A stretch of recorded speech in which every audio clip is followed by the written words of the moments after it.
Yeah, just recently we came out from our from our winter retreat, and I was thinking back how it was last year when we came out from the retreat, and the pandemic had just started 2, 3 months earlier, and you know how much has changed since then, and how I mean even I think over 3 million people died, which is a lot of people who died, but still you know how we have been adapting in so many different ways, and we were forced to adapt and we did it, so that you know the capacity to adapt to challenges which we all have, and I think the pandemic brought it home that we can do this, we can adapt, and we can find new ways of doing things and or not doing things. For example, you know, meeting in this way, we haven't done that earlier, and there's so many changes which we have been coming up with because we had to. And, you know, if we could use our capacity for this, for adaptation and for change, for going in the right direction, you know, to actually deal with those underlying reasons why things like a pandemic like this has happened in the first place, because of our, you know, interventions which are completely misguided and out of ignorance, really, not really knowing what we are setting loose with the ways how we are living and acting. And, you know, using that capacity for radical change for our inner work, really, and integrating the fact that we are not separate, because the pandemic shows us that very, very clearly, you know, that we are not separate from each other and from the planet, from the whole cosmos, really. And to use that experience of the pandemic not only as an emergency but also as a teaching, because I think that's what is underlying that whole pandemic is. It's a teaching to us about interconnectedness and non-separation, and it's just coming to us in a way, you know, which is very we don't like it, but I think it's a very powerful teaching. And you know, as we are moving in a new era where we are more and more becoming aware of being a global, it's a global operation, really, not just, you know, me and my little circle of what I choose, but that we are so deeply interconnected, and how we can bring that into our lives, really. We have it in many ways already through the internet, for example. It's a very good illustration of that. But how to really bring it more into our own experience. I think this is where the teaching of the Buddha can really help us to integrate that. And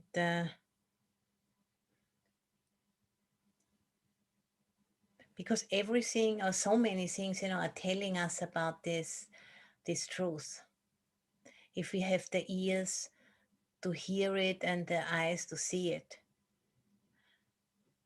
and you know, this organic intelligence, which is really this is life itself, I think, you know, coming always up with solutions to teach us, and we need to remove all of those layers of conditioning in order to be able to really hear it and really see it, those, you know, emotional and cognitive layers of ignorance which are there, you know, to be transformed.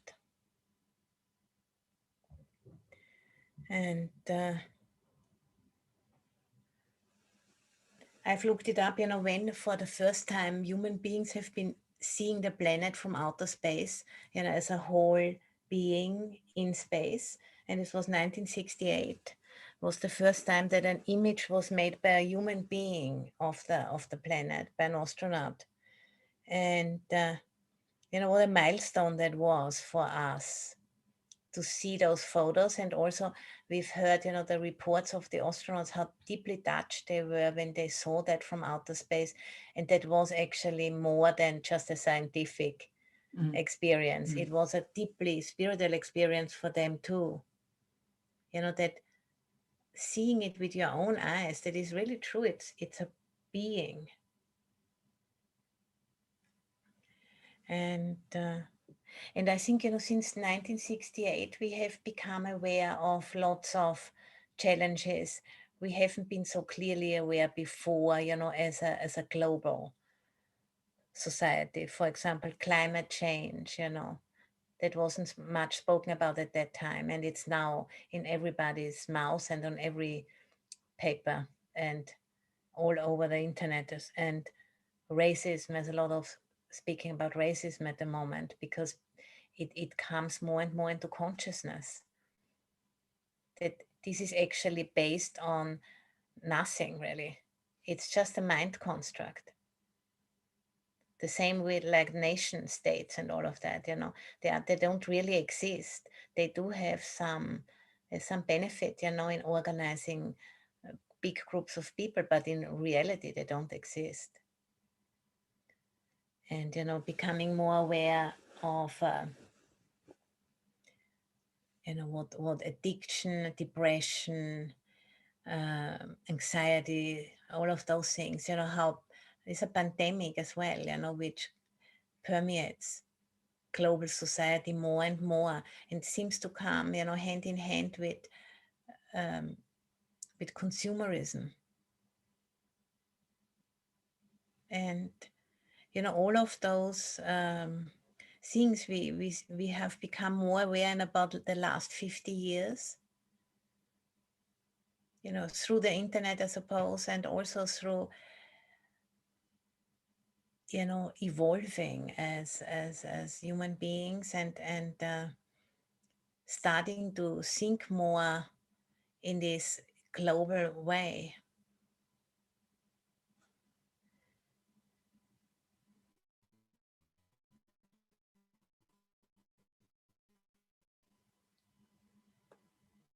There's seeing repercussions of materialism and consumerism, and starting to understand, how that is all connected more and more. The only real answer for it is to really, clear out some of those layers of conditioning in order to be able, what to do about all of this. How to come, evolve to the next level of being a human being on this planet. If we want to kind of continue being here, we need to evolve. There's no other way really. If we continue like this, we're gonna wipe ourselves off, and we take a lot of other life forms with us as well. So, that was coming to my mind by seeing, what we were able to do within a year. If we can do that, we can do much more than that. And so the evolutionary dictate is to evolve and to, to a more holistic way of being, and it'll become whole, which is connected with the word holy, to become holy, to heal from that kind of dream of separation. And to, in a Buddhist way, is, to realize emptiness, to realize anatta really. So there are practices there, and it's one of the central concepts of the teaching is emptiness, and in the Mahayana, and anatta, or not self, in Theravada teaching. And when I intuited that for the first time, I still remember I was a teenager, about 14 or 15 years old, and I was on a safari with my parents in Kenya, and we were like in a minibus, and our car had there was something with one of the tires, I think, and we were having to stop somewhere in a village, and in the middle of nowhere, in some national park.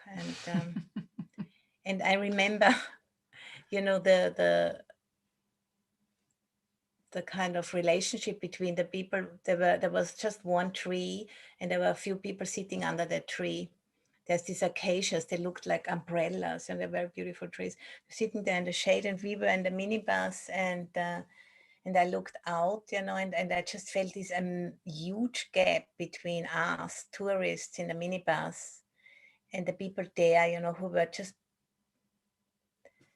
able to live in such a, it was very dry and hot, but I felt like they were one with nature, and we were just like a completely artificial thing in this box, or driving around and looking at animals. And I felt deeply embarrassed. I remember it. And I just thought rather gonna stay here. I don't want to be with those people in that box. And then afterwards, that has a very deep impact on my life. Then I came back and I studied, and then I made a complete career change already with 15, because I was destined to go to hotel management school, because I come from a family with a little hotel. And so then I said, I'm not gonna, I'm gonna finish the school, but then I want to study cultural anthropology, because I felt, that will give me some information about what those people had, which I intuited, and I couldn't put it into words. And then went to, university, and didn't find the answer there either. But that was the next step, and then ended up in this, actually, because I was very determined to find the answer. And if one is really determined to find the answer, one can find it. Life will carry you, because this life force, this organic intelligence, it wants to be realized. And yeah. And then later on, later in my life, maybe like about 15 years later, I lived for a year with fisher people on an island in the south of Thailand, near the Malaysian border. And that island was just on the brink of being found out, as a tourist paradise. And I was just there at that time when it started to shift, and it was quite heartbreaking, really. Because of course they all wanted all of those things, the motorbikes and the um, Walkmans we had at that time, and all of those things. Of course, they wanted to have that too. And I felt, I was already kind of a bit over those things, because I've had them all. And I knew from experience that they don't bring you happiness. Yeah. And then a few years later, there was the tsunami, and the island got completely wiped. Everything got wiped off. And I suppose by now it's taken over by huge resorts and hotels again. So yeah.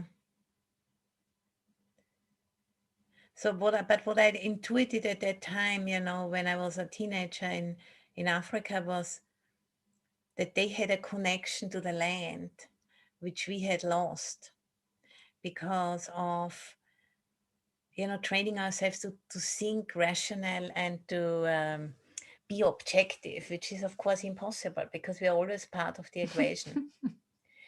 and we can't go back, but we need to go forward and go beyond into the next level of what's possible.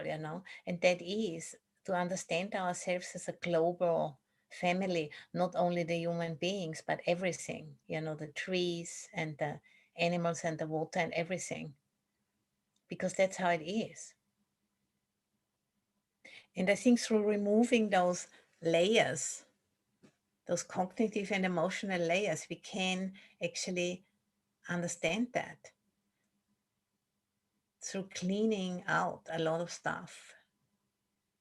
And and if you look out on the marketplace or look in the internet, that there is, people all have a kind of an inkling, because there's so much talking about organic food and diets, and different therapies and holistic this and holistic that and life coaches and mindfulness movement. And it's already all out there, but it is not, it's exploited for business, of course, because people tend to think very short if they are under the influence of ignorance, very short-term thinking.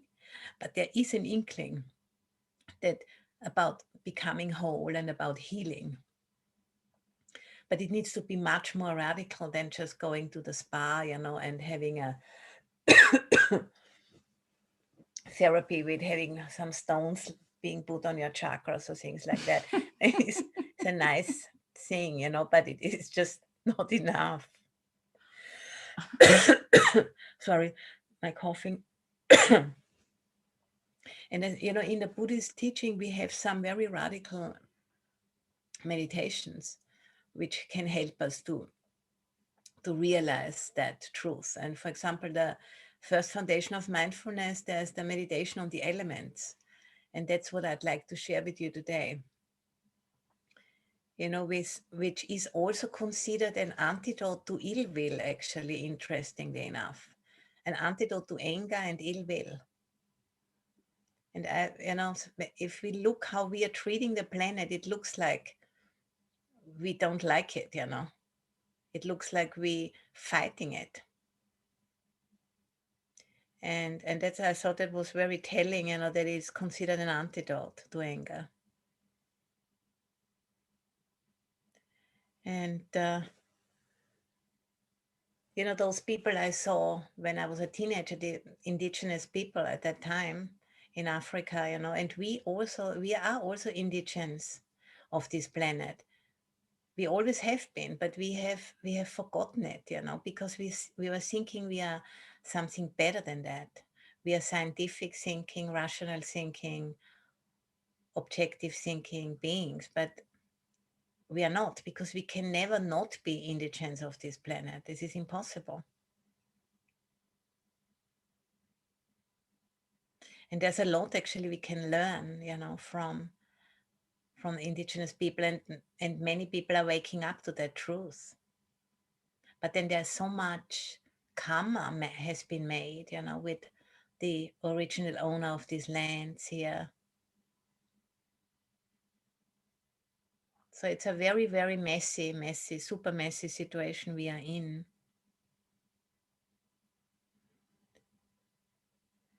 And what we get for it is that we are living that completely in our heads, and the younger generation in the heads and on the screens, really, and becoming more and more incapable of relating to nature, and relating to other people.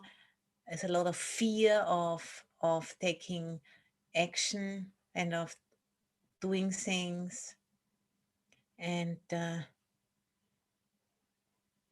very ungrounded and very ignorant of the most basic things. And it looks like very a dangerous situation, really, because people who are not really grounded, they can't make good decisions. And so it's really important to get grounded in the body and bring that into our daily lives, because that's how where it all starts to open up. If we really are grounded in our own body and noticing what's going on. Because if we are not grounded, if we're living in our head and living on the screens, we don't know what's really going on. And then we live completely disconnected.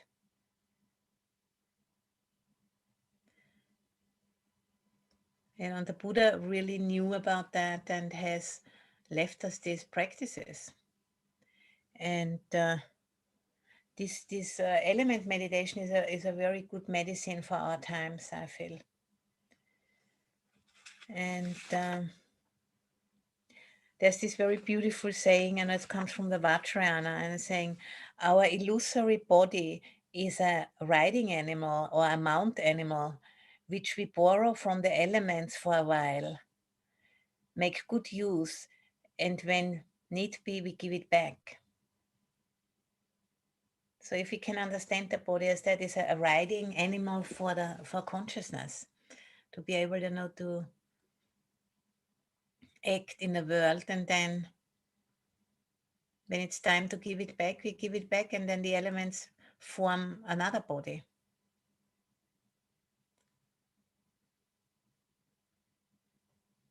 And it brings home this concept of anatta, of not self or emptiness, which is not a nothingness, but it's a denial of a permanent entity. So that our bodies are processes. And because, our language uses a lot of nouns, that notion of the process nature of phenomena gets easily lost. And there is a beautiful quote from the Samyutta Nikaya. It's a bhikkhuni, her name is Vachira, and she is challenged by Mara in this short sutta. And she answers to Mara, and she says, just as with an assemblage of parts, the word chariot is used. So when the aggregates exist, the five aggregates, the five khandhas, there is the convention a being. It's only dukkha that comes to be, dukkha that stands and falls away. Nothing but dukkha comes to be, nothing but dukkha ceases. So that I'm sure you've heard about the simile of the chariot, that that this body is just like that, or like a riding animal, which we can use for some time, and if we take good care of it, it's gonna be usable, and then when the time comes, we give it back. And if we have a relationship like that, to our bodies, it's very freeing, really. And the elements meditation helps us to shift the identity, from the body as being a personal something to a much more universal, global way of looking at it. This body, is a temporary coming together of the elements, and it's in a constant flux. And we put in elements which come from far, far away, and then we let them go again, and they go far, far away, getting recycled again and again. And I think if we can consider that, that mysterious process that is, something starts to communicate to us, this the mystery of this whole process.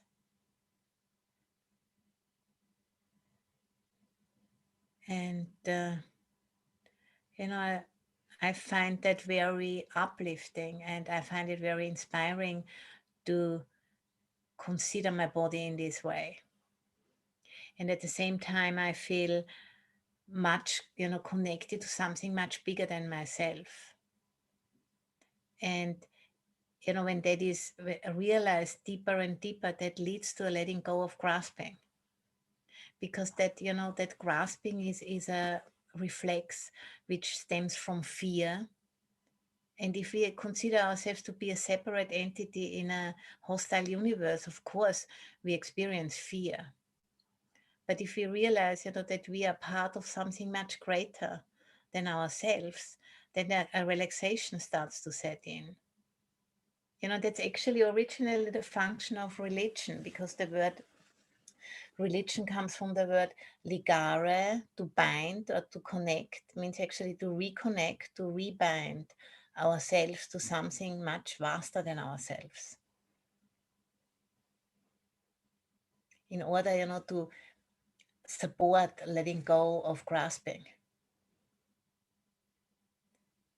Because we don't need to grasp, because we are already part of something much bigger, which is in a constant flux and flow. And grasping can only lead to dukkha. So, this guided meditation on the elements, which I want to share with you, is like a medicine. And because this actual experience leads to non-clinging, and it's prescriptive, not descriptive. So it's like a prescription from a doctor. We have to really act accordingly, then we'll have the benefits. It's not something we can read in a book. It's something we have to really, bring into our own experience. And that meditation is,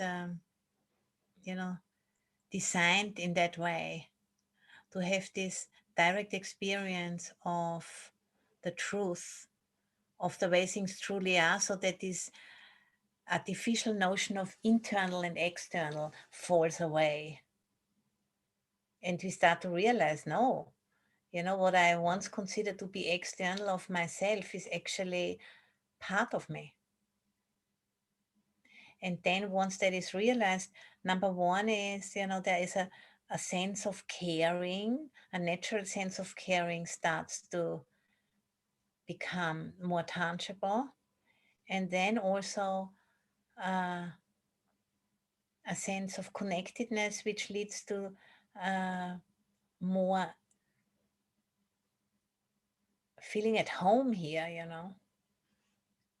because the way how we live like, some very rambunctious teenagers, who trash the place completely and have no sense of responsibility or connection, because they haven't yet like evolved to that sense of belonging. And I think as a race, or as a species rather, we are in that immature teenage years, because we are not here for a long time. We are just the Homo sapiens here for like 250,000 years, compared, with the lizards and the trees and the rocks. We are just absolute babies, really. And the ways how we conduct ourselves are, showing that too.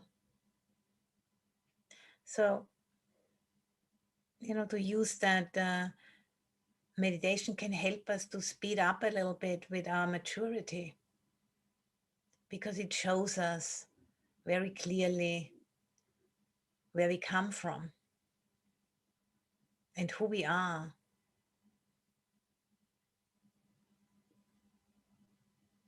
So, let's find a posture we can sustain for about 40 minutes or so.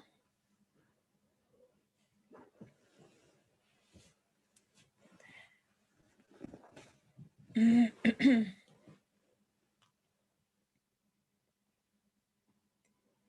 then I'm going to guide us with several body scans, and you don't need to make an effort, to to feel anything in particular. It's enough just to know when I speak about a certain body part and I say, there's hardness, to just know that. You don't need to make any particular effort. Just go along and take, allow yourselves to go on that ride, so to say.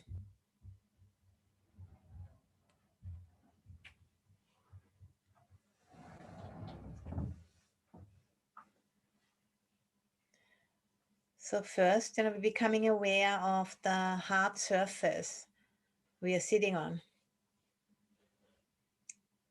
chair or a cushion on the earth.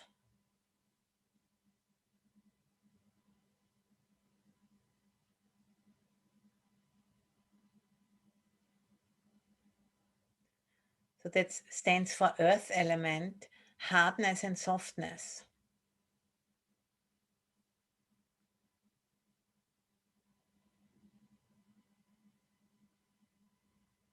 And in our own bodies, in particular, we can become aware of that in the bones, in the teeth, the fingernails.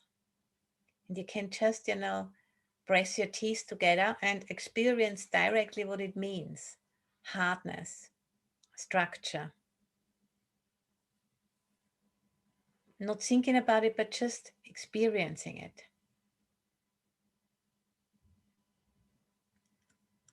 Hardness. And then we can just, start from the top of the head.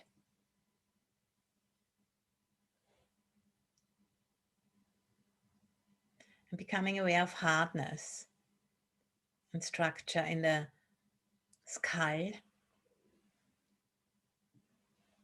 and the teeth.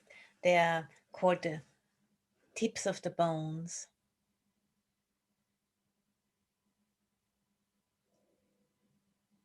And then coming from the head, coming to the neck.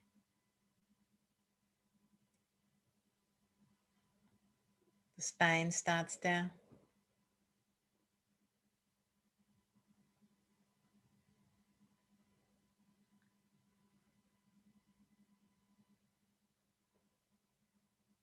Just hardness, being aware of hardness.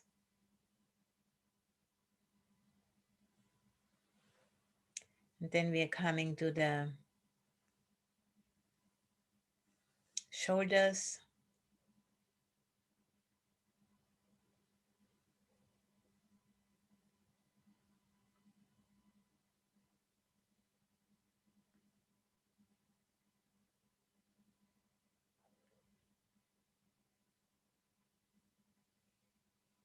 Hardness, earth element.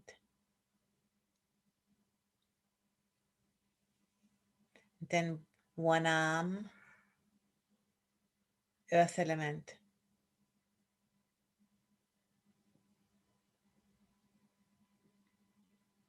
Hand, earth element.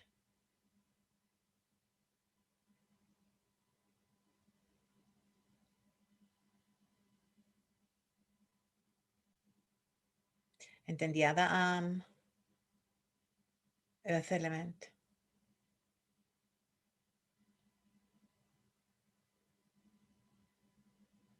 The other hand, earth element.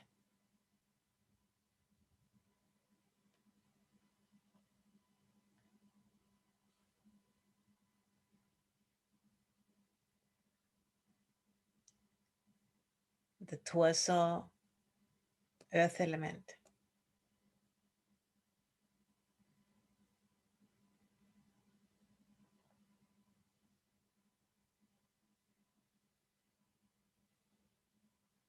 And the hips, earth element.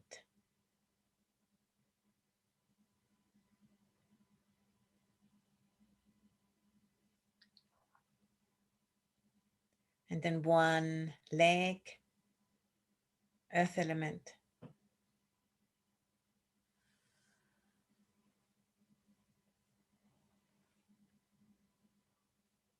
Foot, earth element.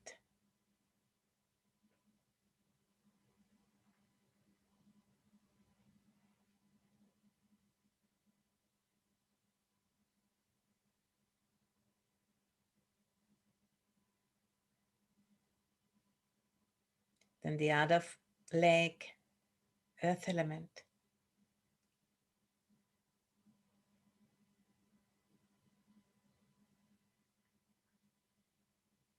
The other foot, earth element. And we are aware of the whole body being permeated by earth element.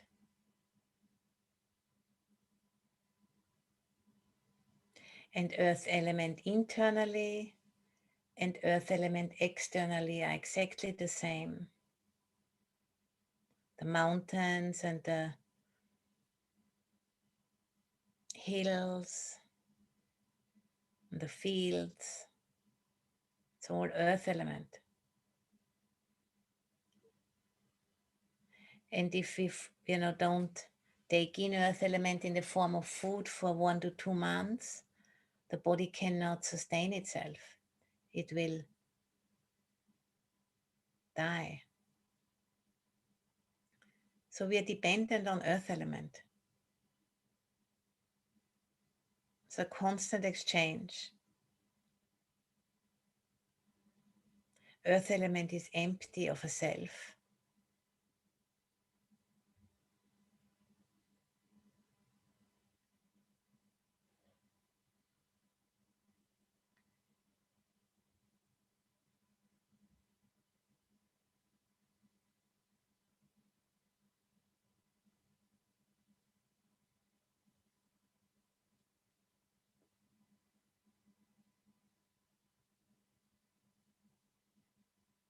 And now we feel the ground, on which we sit, or wherever we're sitting on, a chair or a cushion. And we are aware there's also cohesion there, because otherwise it would be quicksand. And cohesion is water element, fluidity and cohesion.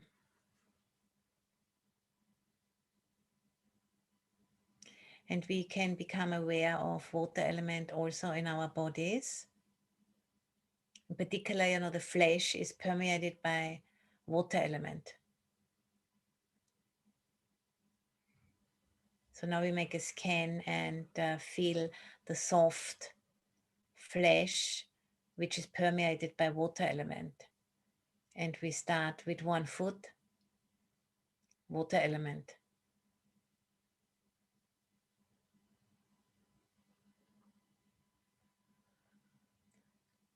Leg, water element.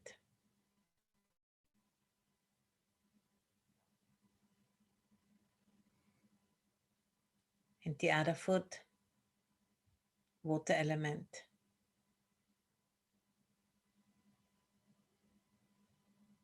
Leg, water element.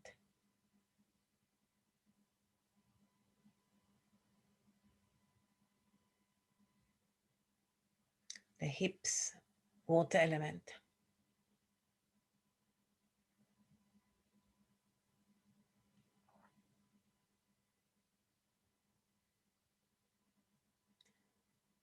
Torso, water element.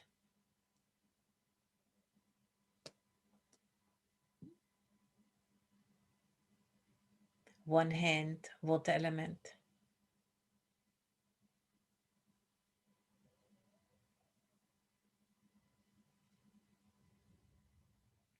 Arm, water element.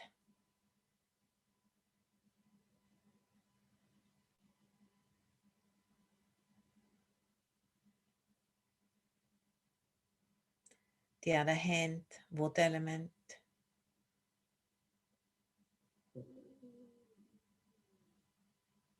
Arm, water element.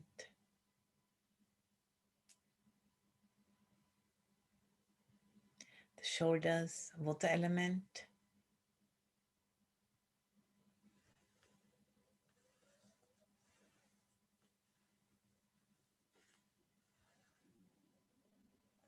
The neck, water element.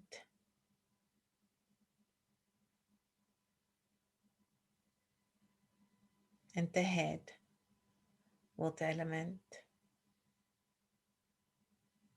You can also feel it in the mouth and in the eyes. Fluidity, liquid, cohesion. And water element internally and water element externally. The rivers and the oceans, the lakes and the rain are exactly the same. There's no difference.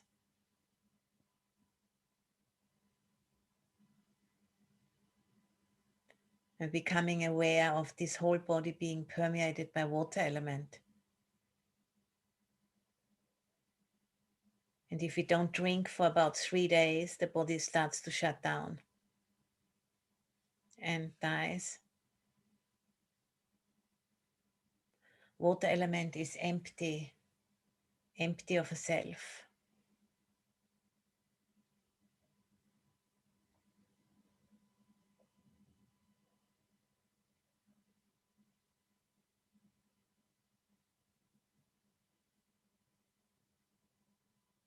And the water element needs to have the right temperature for bodily functions to maintain. Too cold, then it freezes, and if it's too hot, it evaporates. So there are certain range of temperature where the water element is fluid. That takes us to the fire element. This is heat and cold.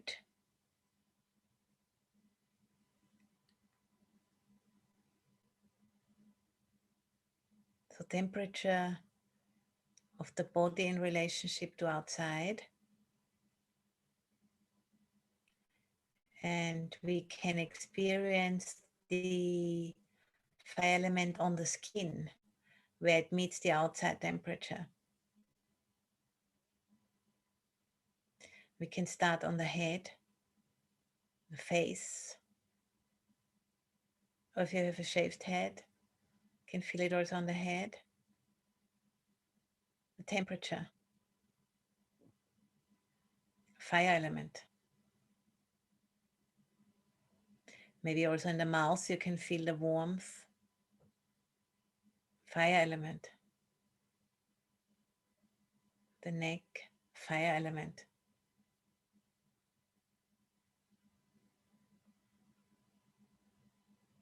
Shoulders, fire element.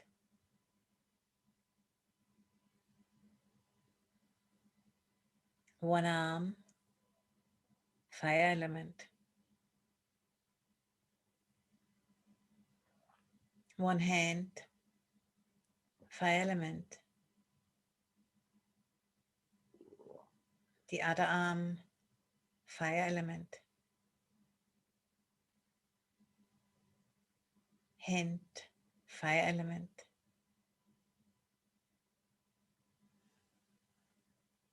The body, torso, fire element.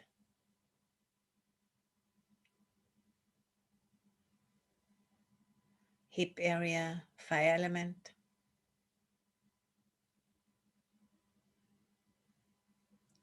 One leg, fire element. And the foot, fire element. And the other leg, fire element. Foot, fire element.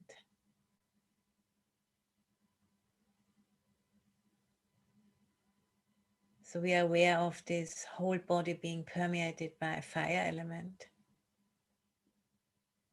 And fire element internally and fire element externally is exactly the same. Comes from the sun in our solar system.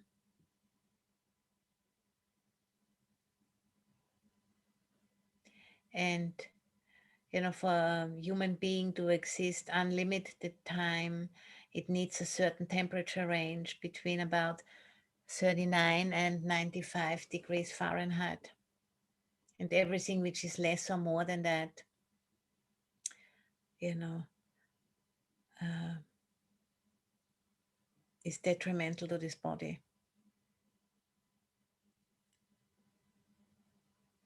And warmth and heat is actually just motion,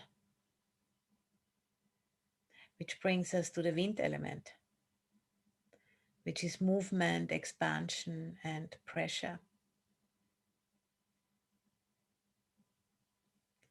And everything in the body moves.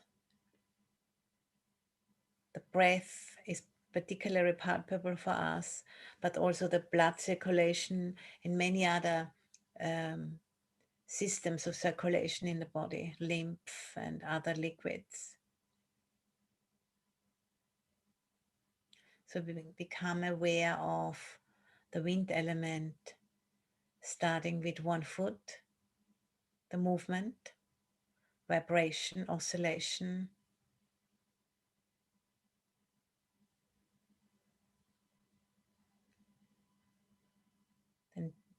So one foot, come to the leg,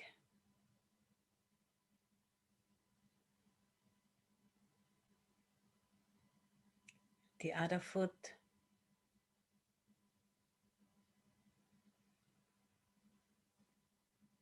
and leg,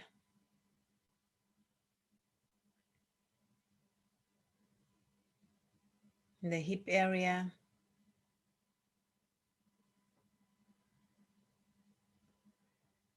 torso,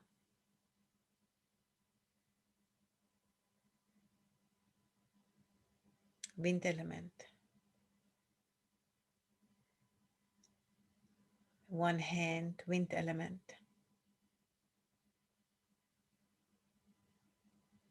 Arm, wind element.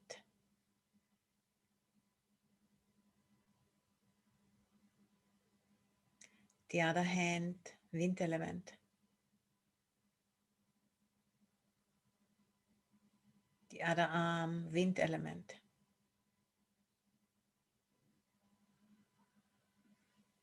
Shoulders, wind element.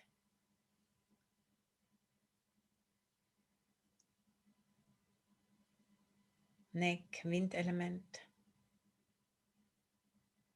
And the head, wind element.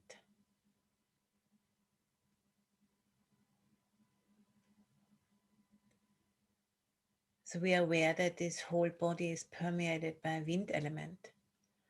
And wind element externally and wind element internally are exactly the same. There's no difference.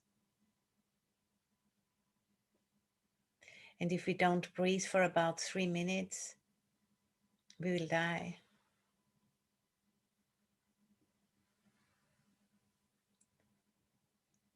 So the body entirely depends on those elements. If there's any interruption, the body will come to an end. So we are completely interconnected with this whole planet.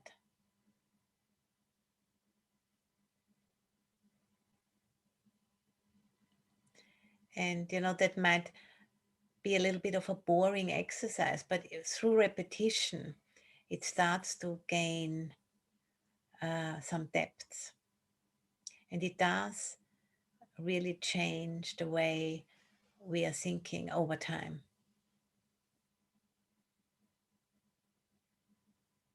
Because the conditionality becomes, and the dependency becomes increasingly clearer and clearer.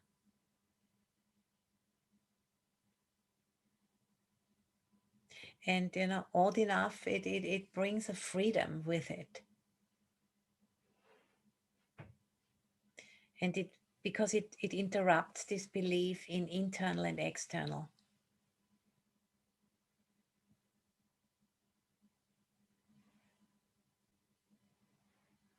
And we are particularly, the most are we dependent on the wind element, which is the most subtle of the 4 elements we have been speaking about so far. And then, we come to the fact that the body actually occupies space. Without space, there would not be a body. And also internally in the body, there is a lot of space.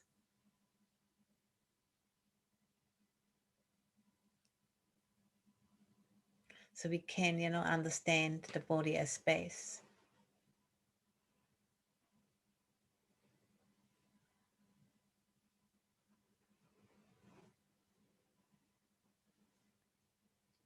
The space of the cavity of the mouth, for example. It's very easily experienced. But then also the space around us.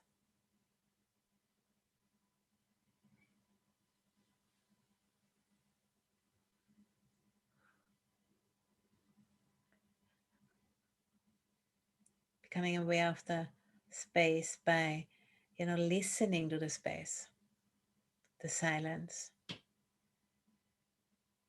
which doesn't end at the walls of this room, but goes on endlessly, boundless space.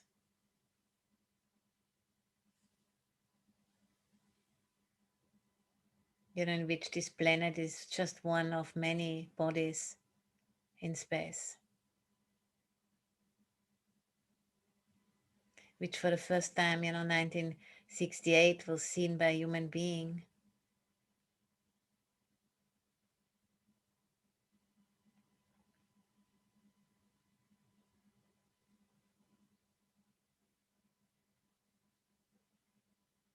A space element. Space element internally and space element externally are exactly the same. There's no difference.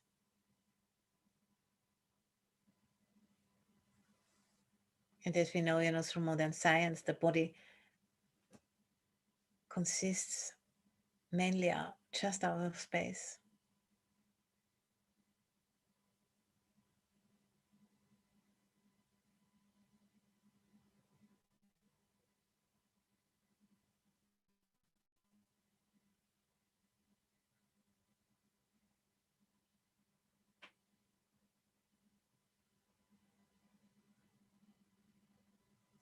This exercise can really bring us down from the head into the body, because the mind can't really understand this, but we can experience it.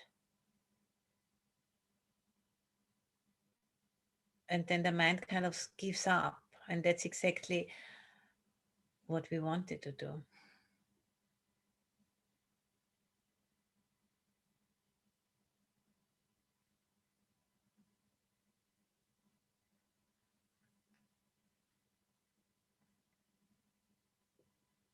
So relaxing into that boundless space,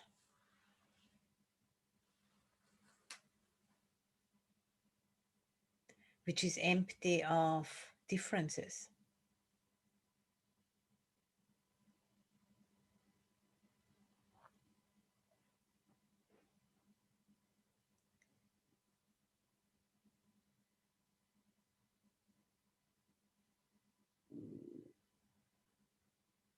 Just letting go of everything, letting it all go, letting it all dissolve into space.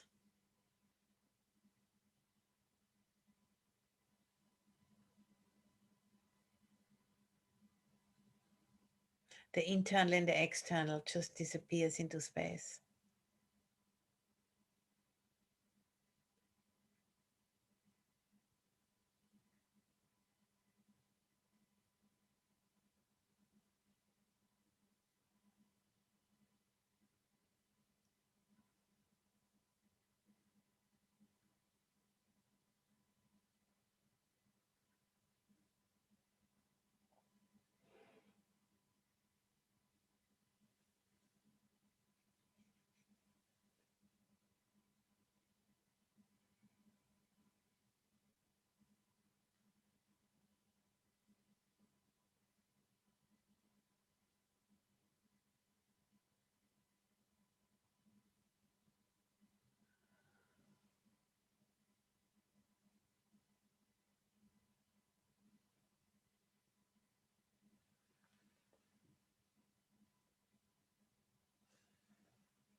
To plug it in, it's gonna in any moment. Sorry, I forgot. Thanks.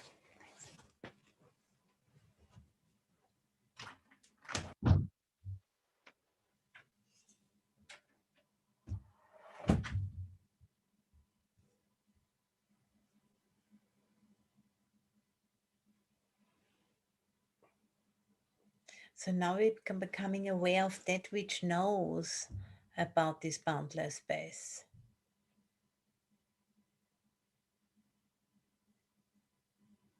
So it's like just I'm making a U-turn, so to say, and becoming aware of that which knows of the space, which knows of the elements, which is consciousness, boundless consciousness.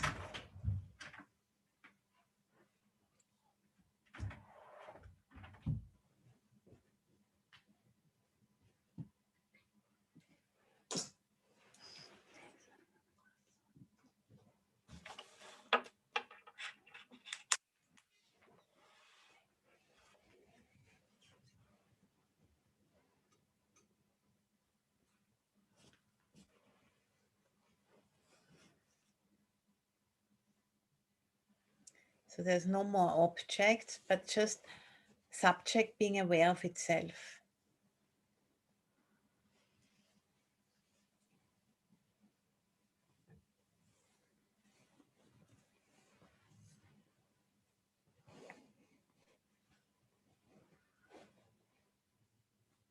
Boundless consciousness.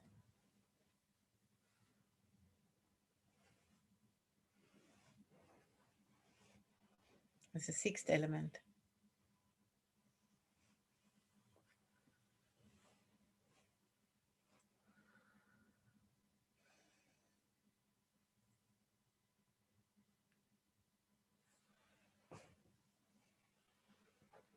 So being aware of that which knows.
And then, dropping the I in the background of that knowing. So not putting an I on top of the knowing. It's not I am knowing, it's just knowing. So dropping the ego.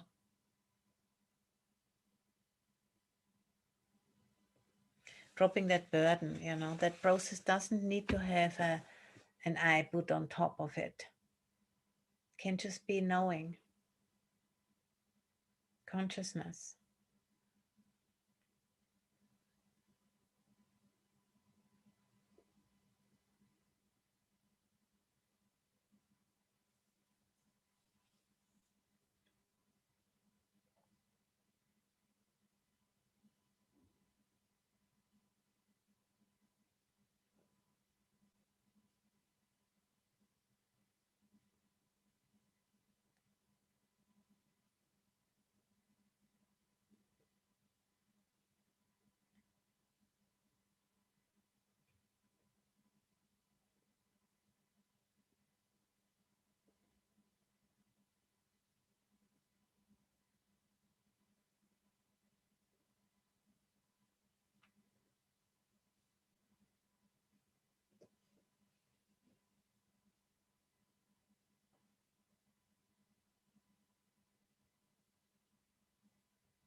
It's like a temporary liberation of the mind from the ego.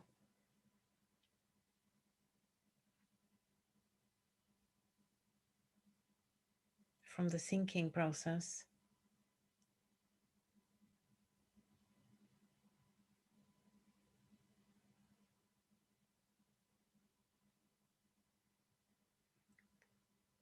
Just enjoying that freedom, that subtle joy which comes from not wanting anything, not lacking anything.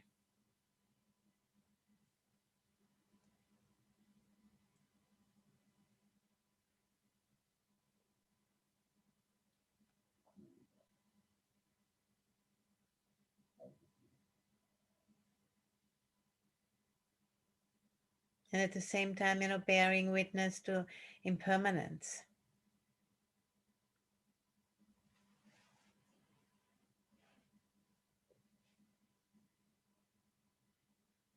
And realizing that this body is a process, and constantly in flux, constantly in exchange with everything else.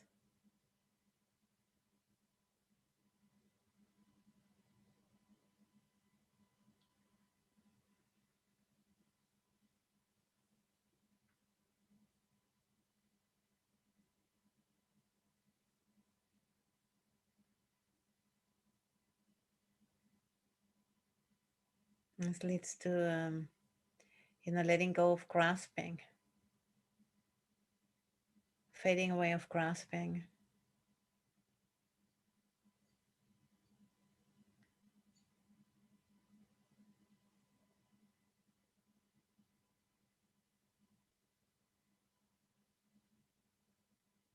And seeing, that this body is really just a mount animal, which we have borrowed from the elements.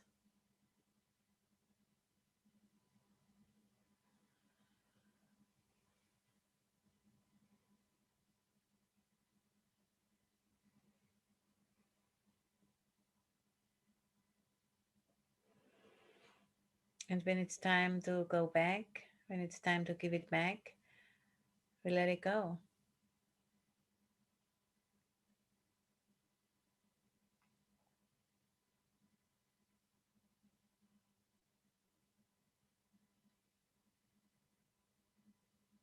And giving it back to nature.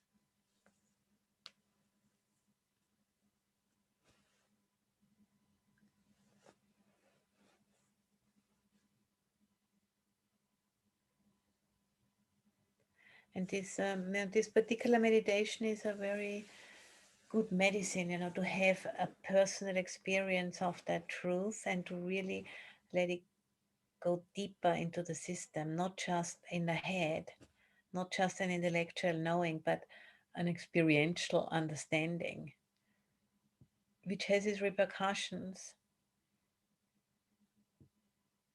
And it's exactly what's very much needed for us to mature in that manner.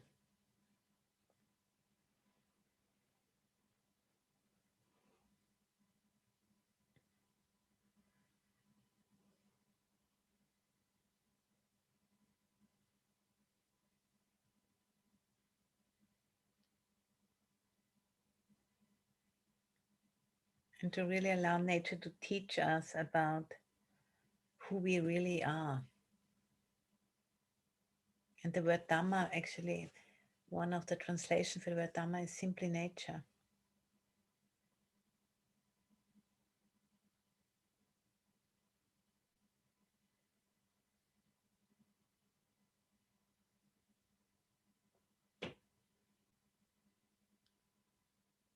To really become indigents of this planet.